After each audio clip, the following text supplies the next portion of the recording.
नमस्कार, मैं हूं विशाल यादव। एक तड़ी पार से और क्या ही उम्मीद की जा सकती है। लोकतंत्र के मंदिर में गाली देने लगा तड़ी पार। इसीलिए शरद पवार ने कहा था कि इस तड़ी पार से सावधान रहना, यह तड़ी पार बहुत ही खतरनाक है। जब ये तड़ी पार गुजरात का गृह मंत्री था तो गुजरात में जबरदस्त तरीके से गुंडागर्दी करता था। इसीलिए सुप्रीम कोर्ट ने साल 2010 में इसे गुजरात से बैन कर दिया था। 2 साल के लिए गुजरात से तड़ी पार कर दिया था। यहां तक कि सुब्रमण्यम स्वामी ने कहा कि अमित शाह तो गुंडा है, ये जजों की खोपड़ी तक तुड़वा चुका है। और आज देख लीजिए, भरी सदन में गाली देने लगे गृह मंत्री अमित शाह। गालीबाज गृह मंत्री का परिचय मैं आप सभी लोगों को इस वीडियो के माध्यम से करा रहा हूं, जहां पर भरी संसद में साला साला कहने लगे गृह मंत्री अमित शाह। जमकर फजीहत हो गई तड़ी पार की। वीडियो देखना चाहेंगे? जरूर दिखाऊंगा मैं आप सभी लोगों को। मैक्सिमम लोगों ने वीडियो देखा होगा, कुछ लोगों ने नहीं देखा होगा, तो वीडियो देख कर जाइएगा। और आप सभी लोग यही कहेंगे कि यह देश का दुर्भाग्य है कि एक गालीबाज तड़ी पार देश का गृह मंत्री बना बैठा है। वो तड़ी पार जो सिर्फ और सिर्फ देश में जातिवाद को फैला रहा है, हिंदू मुसलमान कर रहा है, देश को दंगे में धकेल रहा है। मणिपुर जलता रहा, तड़ी पार नहीं गया, लेकिन लोकतंत्र के मंदिर में जाकर के, यानी संसद में जाकर के तड़ी पार गाली दे रहा है। वीडियो देखना चाहेंगे? चलिए मैं आप सभी लोगों को वीडियो दिखाता हूं, जहां पर अमित शाह कह रहे हैं कि तो मैं सोचा साला। जरा वीडियो देखिए। तो मैं सोचा साला, यानी चुनाव आयोग पर जो आरोप लग रहे हैं ना कि चुनाव आयोग बेईमानी कर रहा है, धांधली कर रहा है, विपक्ष जो आरोप लगा रहा है उसको लेकर अमित शाह कह रहे हैं कि तो मैंने सोचा साला, चुनाव आयोग बता रहा है कि बेईमानी धांधली नहीं हो रही, तो विपक्ष आरोप क्यों लगा रहा है? जरा अमित शाह का ये वीडियो देखिए। तो मैंने सोचा साला, ये चुनाव आयोग कहते हैं कुछ नहीं हो रहा है, कुछ नहीं हो रहा है, तो ये लोग आरोप क्यों लगाए?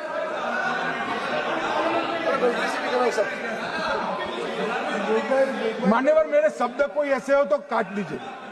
काट दिया। तो यहां पर आप सभी लोगों ने अमित शाह का वीडियो देखा और आप सभी लोगों को यकीन हो गया होगा कि जो व्यक्ति लोकतंत्र के मंदिर में खड़ा होकर गाली दे सकता है, वो कहीं भी गाली दे सकता है, किसी को भी गाली दे सकता है। अब जो कार्यकर्ता अमित शाह से मिलने जाते होंगे, जरा सोचिए अमित शाह कैसे बात करते होंगे। ये सिर्फ संसद, लोकतंत्र की मंदिर या लोकतंत्र का अपमान नहीं है, बल्कि भाजपा के उन तमाम लाखों कार्यकर्ताओं का भी अपमान है जो कार्यकर्ता अमित शाह से मिलने जाते होंगे। जरा सोचिए अमित शाह उनके साथ कैसे पेश आते होंगे। जो व्यक्ति संसद में गाली दे सकता है वो कहीं भी गाली दे सकता है ना? हैरान करने वाली बात। ये वीडियो सामने आने के बाद सोशल मीडिया पर तहलका मच गया है। लोग कहने लगे कि तड़ी पार से और क्या ही उम्मीद की जा सकती है। ये देश का दुर्भाग्य है कि एक तड़ी पार, एक गुंडा देश का गृह मंत्री बना बैठा है। ये गुंडा शब्द मैं सुब्रमण्यम स्वामी के बयान से ले रहा हूं। ये मत समझिएगा कि मैं अपनी तरफ से कह रहा हूं, क्योंकि भाजपा नेता सुब्रमण्यम स्वामी ने खुद कहा कि अमित शाह तो गुंडा है, जजों की खोपड़ी तक तुड़वा चुका है। अमित शाह तो गुंडा है, ये खुद सुब्रमण्यम स्वामी ने कहा।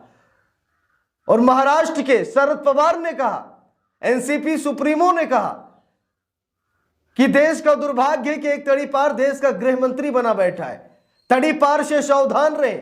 जब यह तड़ी पार गुजरात का गृह मंत्री था तो गुजरात की कानून व्यवस्था चरमरा गई थी, गुंडागर्दी में तब्दील हो गई थी और मजबूरन सुप्रीम कोर्ट को साल 2010 में इसे 2 साल के लिए बैन करना पड़ा, गुजरात से तड़ी पार करना पड़ा। सुप्रीम कोर्ट ने कह दिया कि गुजरात में दिखाई मत देना। तब यह गुजरात का गृह मंत्री था और आज देश का गृह मंत्री है। अब लोग ये कह रहे हैं कि अभी तो गुजरात से तड़ी पार किए गए थे, लेकिन अब देश से तड़ी पार किए जाएंगे। अगर ऐसे ही अमित शाह की भाषा रही, ऐसे अमित शाह संसद की गरिमा को भंग करते रहे, तो शायद अमित शाह को देश से भी तड़ी पार किया जा सकता है। लेकिन भाई, आज उनकी सरकार है, आज उनका प्रधानमंत्री है, आज वो खुद गृह मंत्री है, उनका रक्षा मंत्री है, उनका सब कुछ है। तो चाहे गाली दे या फिर किसी को मार दे, शायद उनके ऊपर इतनी बड़ी कार्रवाई नहीं होगी। लेकिन समय बदलता है, सत्ता बदलती है, और अमित शाह ने संसद में गाली देकर के अपने आप को गालीबाज गृह मंत्री साबित कर दिया है। और दोस्तों, आज की बात नहीं, लंबे समय से अमित शाह की हरकतें हम सभी लोग देख रहे हैं। लोग ये कह रहे हैं इन्हें प्रधानमंत्री बना दिया जाए, नरेंद्र मोदी के बाद अमित शाह प्रधानमंत्री बनेंगे, ऐसी चर्चा हो रही है। अभी तो गृह मंत्री है, तो ये हाल है। अगर ये देश के प्रधानमंत्री हो जाएंगे तो जरा सोच कर देखिए कि अभी तो इन्होंने संसद में सिर्फ साला शब्द का इस्तेमाल किया है, फिर ना जाने मां बहन की गालियां तक ये देने लगे। क्योंकि ऐसे व्यक्ति से जिसका इतिहास ही ऐसे रहा हो, उससे और क्या ही उम्मीद की जा सकती है। अमित शाह की भाषा में ये आम भाषा होगी, लेकिन इससे संसद की मर्यादा भंग होती है, संसद का अपमान होता है। अमित शाह को ऐसा नहीं बोलना चाहिए, लेकिन कोई पहली बार तो होगा नहीं रहा होगा कि आज पहली बार है, मुंह से निकल गया। अब उनका मतलब आदत पड़ी है, ऐसे वो बोलते होंगे, हर जगह पर ऐसे बोलते होंगे, और आज संसद में भी बोल दिए। तो अमित शाह के लिए नॉर्मल बात है, लेकिन ये लोकतंत्र के लिए नॉर्मल बात नहीं है। अमित शाह जो कि मतलब एक देश के गृह मंत्री है, दूसरे वो जनता उनको चुनती है, इतने बड़े लीडर हैं, उन्हें अपनी भाषा में मर्यादा दिखानी चाहिए, उन्हें गाली गलौज पर नहीं उतरना चाहिए। लेकिन अमित शाह गाली गलौज पर उतर रहे हैं। अमित शाह अपनी छवि बता रहे हैं कि हम कैसे हैं। अमित शाह ये दिखाने की कोशिश कर रहे हैं कि हमारी प्रवृत्ति ऐसे ही है।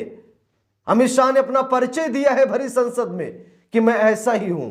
भले बाद में उन्होंने कहा कि कट कर दिया जाए, बयान काट दिया जाए, लेकिन बयान कटने वाला कहां। भले संसद से बयान ये कट जाए, लेकिन लोगों के पास वीडियो तो पहुंच ही गई है। अब लोग समझ ही गए हैं कि अमित शाह कहना क्या चाहते हैं। इसीलिए मुझे बार बार बयान याद आता है शरद पवार का कि तड़ी पार से सावधान रहिए, तड़ी पार बहुत ही खतरनाक है। ये तड़ी पार जब गुजरात का गृह मंत्री था तो गुजरात नहीं संभाल पाया, आज देश का गृह मंत्री है। देश के लिए दुर्भाग्य की बात है कि आज अमित शाह देश के गृह मंत्री हैं, और अमित शाह ने अपना परिचय भी यहां पर दे दिया है। अमित शाह ने बता दिया कि हाँ, हम हैं, जो आप जैसा सोचते हैं हमारे बारे में, हम वैसा ही हैं। अमित शाह ने अपना परिचय दे दिया है। और ये वीडियो देखने के बाद आप सभी लोगों के मन में जो भी प्रतिक्रिया आई हो, आप सभी लोग कमेंट करके हमें जरूर बताइएगा। क्या सच में सुब्रमण्यम स्वामी ने जो कहा कि अमित शाह गुंडा है, तो क्या आप लोग सुब्रमण्यम स्वामी की बातों का समर्थन कर पाएंगे? क्या सच में अमित शाह जजों की खोपड़ी तक तुड़वा देते हैं? यहां तक कि जज लोया का मामला हम सभी लोगों को पता है कि अमित शाह को आरोपी बनाया गया था।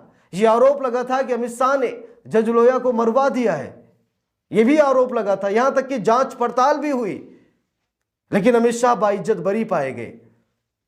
लेकिन आरोप तो लगे, और आरोप ऐसे किसी पर लग नहीं जाते जब तक कुछ ना कुछ इन्वॉल्वमेंट उसमें आपकी ना हो। तो यहां पर आप सब लोग समझ सकते हैं। समझने के लिए हमने बहुत सारी चीजें आप लोगों को दिखा दी, बता दी हैं कि अमित शाह कैसे हैं, कैसी विचारधारा के हैं। अमित शाह संसद में जब गाली दे सकते हैं तो अमित शाह कहीं भी गाली दे सकते हैं। अमित शाह ऐसे घटिया शब्दों का इस्तेमाल लोकतंत्र के मंदिर में करेंगे, ऐसी उम्मीद कभी किसी को नहीं थी। लेकिन आज अमित शाह ने अपना परिचय दे दिया है। तो इस पूरे मामले पर आप सभी लोगों की क्या राय है, कमेंट करके जरूर बताइएगा। वीडियो को लाइक शेयर, अगर चैनल पर नए हैं सब्सक्राइब करके सपोर्ट कीजिएगा। मिलते हैं दूसरी वीडियो में, तब तक के लिए बहुत बहुत धन्यवाद।